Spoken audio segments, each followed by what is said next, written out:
Good morning, everyone. Welcome to Mind the Moment's Tuesday morning mindfulness session brought to you by Harvard Pilgrim Healthcare. As you know, this is a place where we invite experienced mindfulness instructors to speak with us about what mindfulness means to them, and then to discuss as a community how we can incorporate these practices into our daily lives. I'm Suzanne Rowe Palacino, and I am so happy to be here with Zeenat Potia, mindfulness meditation teacher at Cambridge Insight Meditation Center, Harvard Pilgrim Healthcare, and eMindful. Good morning, Zeenat. Good morning, Suzanne. Delighted to be with you this morning. Nice to have you here this morning. And it's nice to see everyone joining us this morning. What a wonderful way to start our mornings. I'm very grateful for it. I was just thinking as we were starting the webinar that it's just such a nice place to be together this morning, talking about our practice and just working through things together. So today, as we usually do, we'll start off with a question for the group, and then Zeenat will guide us in lead us in a guided meditation practice, and then share some thoughts with us. And after that, we'll have a chance for chat and questions and some comments.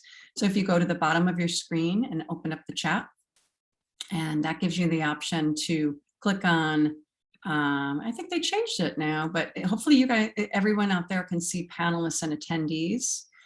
You can click on or click on everyone, and then you can see the comments coming in as people type them. Okay, so as we begin, Zeenat, what question would you like to start with? Thank you, Suzanne. I am appreciating the community that's gathered here this morning. And as a prequel to the question, just to take a couple of moments, if you will, and inviting everybody to just drop in, and the eyes can be open or closed. It's entirely up to your comfort level. We won't do a long practice right now. I just want you to feel like you can arrive here in this space. And whatever happened before this morning, just letting it wash off your back, like water off a duck's back. And grounding and connecting, settling the mind, the heart.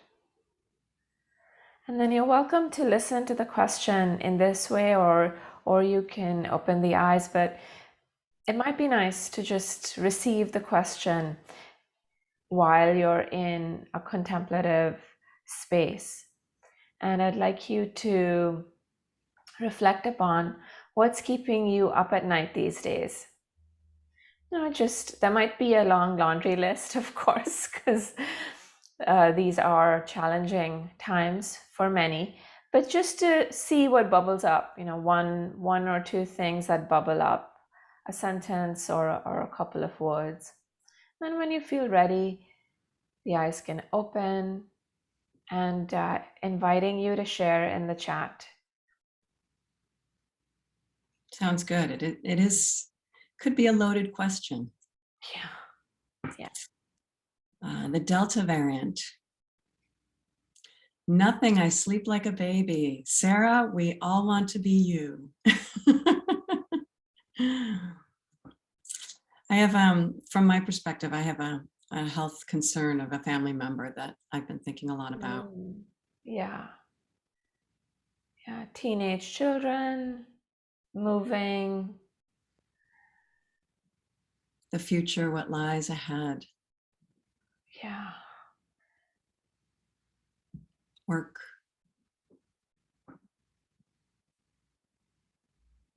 Yeah. And just letting, as folks are sharing, really practicing what's known as deep listening. So receiving, and we're not trying to solve anybody's problems or jump to rescuing anybody, but just holding space and bearing witness to what's arising from the community this morning. Making a transition, being in transition, an ill pet, chronic pain. Yeah. You can really see the range of things, and all of them, they're part of the human experience. Family issues. Yeah, so much on our minds. Yeah, and so one thing that we can see is that almost all the shares, the offerings, and thank you for participating, is that they have a similar thread running through, which is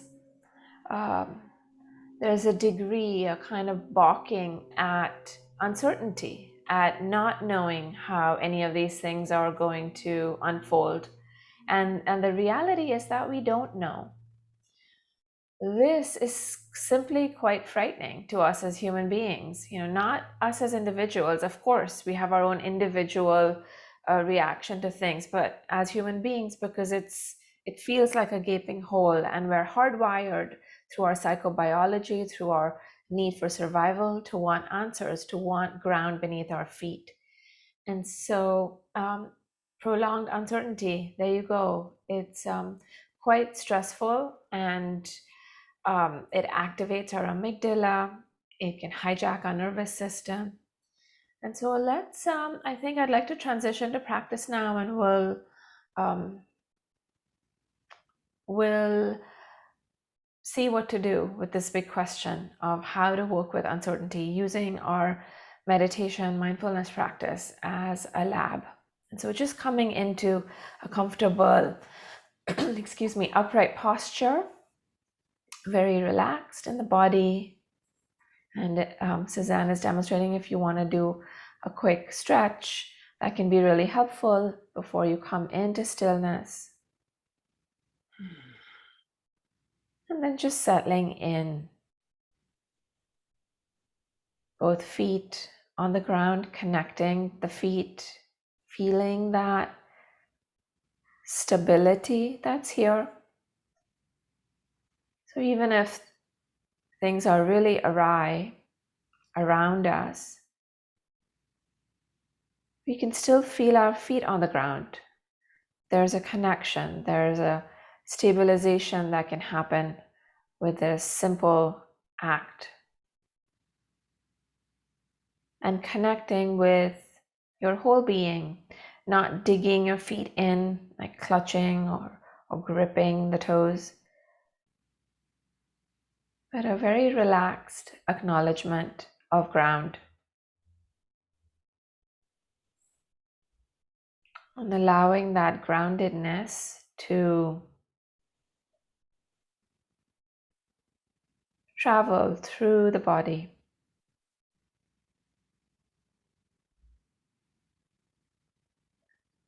And starting to settle and calm the nervous system, softening and relaxing the eyes, the hands, the abdomen.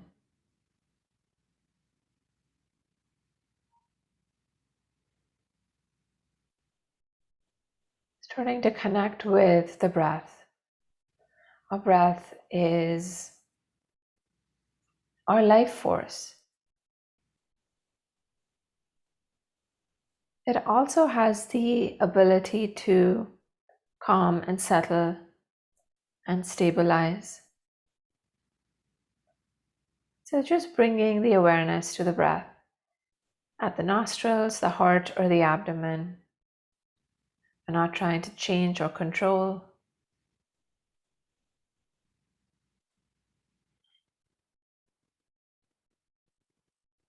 Simply being with, observing. A warm, curious awareness for whatever is arising exactly as it is. So allowing. And if your mind wanders, which it likely will do, that's just what minds do. It's not a problem. You notice you're elsewhere, pausing, making an intention to consciously return back to the breath over and over again, practicing in just this way.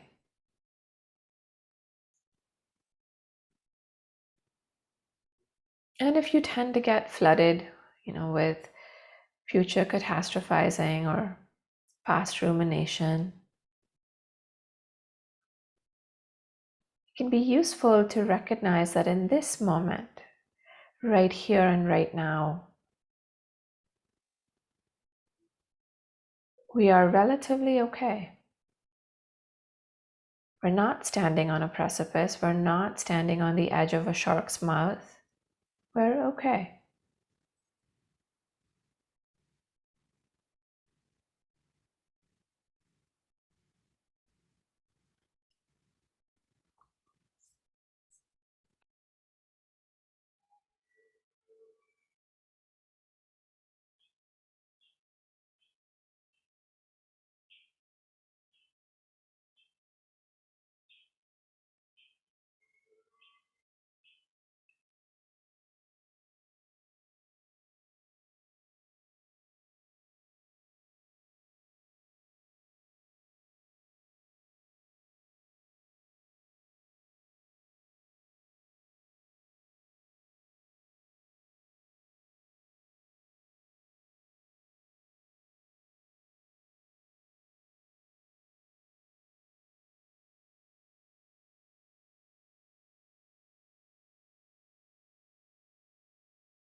Keeping the practice going, keeping it alive, and recommitting to steady, non-judgmental, warm, curious, present moment awareness.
We're in the heart of practice now. So continuing to soften and relax the body.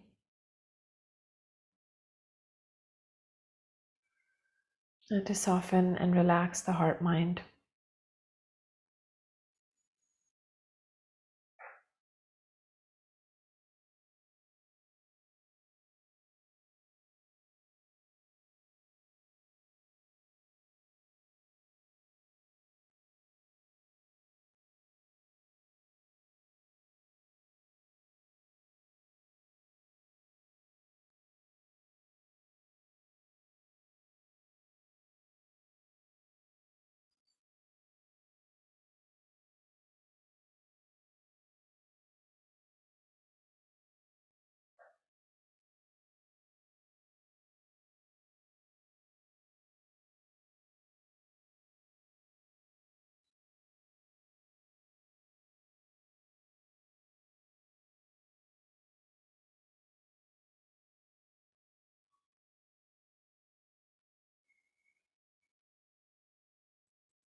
Last minute or so remaining.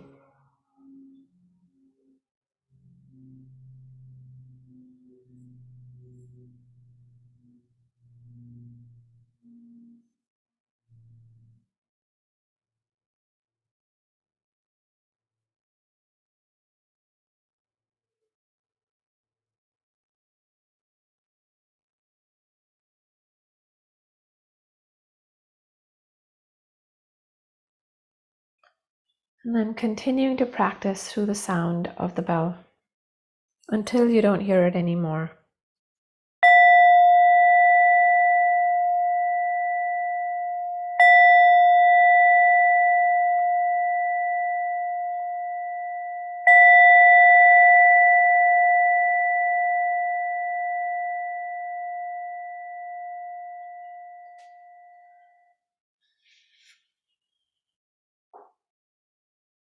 Okay. Thank you for your practice. And now taking your time as you open the eyes, and feel free to do a little stretch or take deeper breaths. I wanted to offer a closing quote by Roshi Egyoku Nakao, who describes not knowing as a flash of openness. Not knowing as a flash of openness. And so before the practice, we identified grappling with uncertainty and the discomfort, the stress, and the challenge that that poses to us. And so now I'd like to just shift to talking about, well, how do we work with that? What do we do with that? And so Roshi Egyoku Nakao points the way by showing that our tendency is to fill that gaping hole of not knowing with dread and fear and all of the stuff that comes from the momentum of habit and conditioning. But with our mindfulness practice, if we can just hold it as an open possibility, because we simply don't know how it's going to unfold. This doesn't mean pretending or daydreaming or thinking things are different than they are. However, just learning to tolerate that rawness of not knowing can be quite something, because we just don't know. And the last thing I'll say is that's very helpful to me in my own practice is the serenity prayer, recognizing what we can control and what we don't control. And ultimately, the only thing we do control is ourselves and our reactions to things. And so that's what we can turn the focus back on that, rather than trying to control all of the objects and people and things and situations and places around us. So I hope that's helpful. And please feel free to ask any questions or offer any reflections in the chat. And Suzanne, if you have anything, please feel free to add as well. Yeah, the timing of this discussion is very good, I think, with what's going on in the world right now, and with the Delta variant. And you and I were speaking earlier. I've traveled and gone to, and just a little bit of travel, but now I'm going into New York City, and that there's a lot of uncertainty in that, being around crowds of people, and, so wearing a mask and doing what I can do is really all I can do. And, enjoying my time and enjoying the friends that I'm going to see. But protecting myself and protecting others, that's pretty much what I can do. So yeah, that sounds like a very wise approach.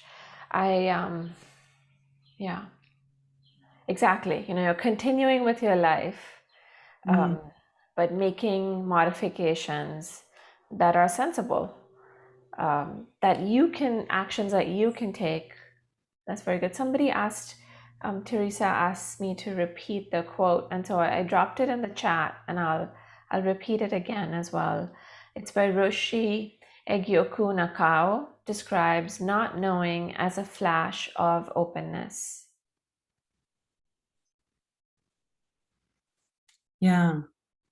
I also saw, when I was reflecting on this subject, I saw something on Headspace, a quote that I really liked as well, that said, instead of a fixed, rigid mind operated by a set of preconceived ideas, our uncertain mind is curious, interested, reflective, and malleable. Beautiful. Yeah. It really opens us. We have to really work at that, but it opens us to so many other ways of looking at things if we're not kind of expecting this to happen, or this is what happened last time. If we can be not hold those expectations, it leaves a lot of opportunity to take in things that we might miss otherwise. Yeah, try not to expect anything, and that way everything will open up to you.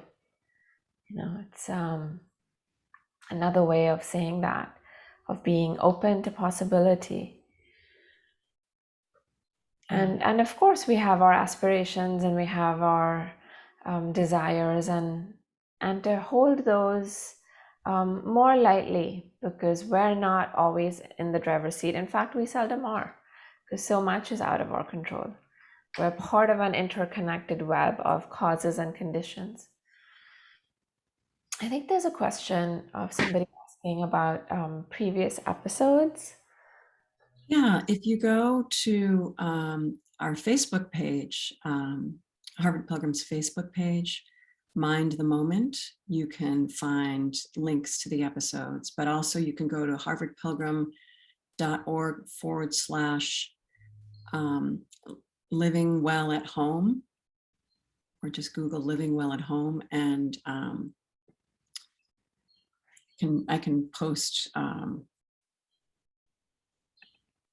the website for folks as well. So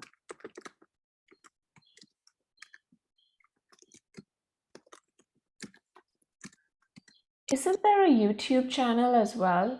Yes. Here, And that's all on that. I put that link in the chat. Oh, So great. Okay. if we can grab that YouTube link. Yes. Yeah.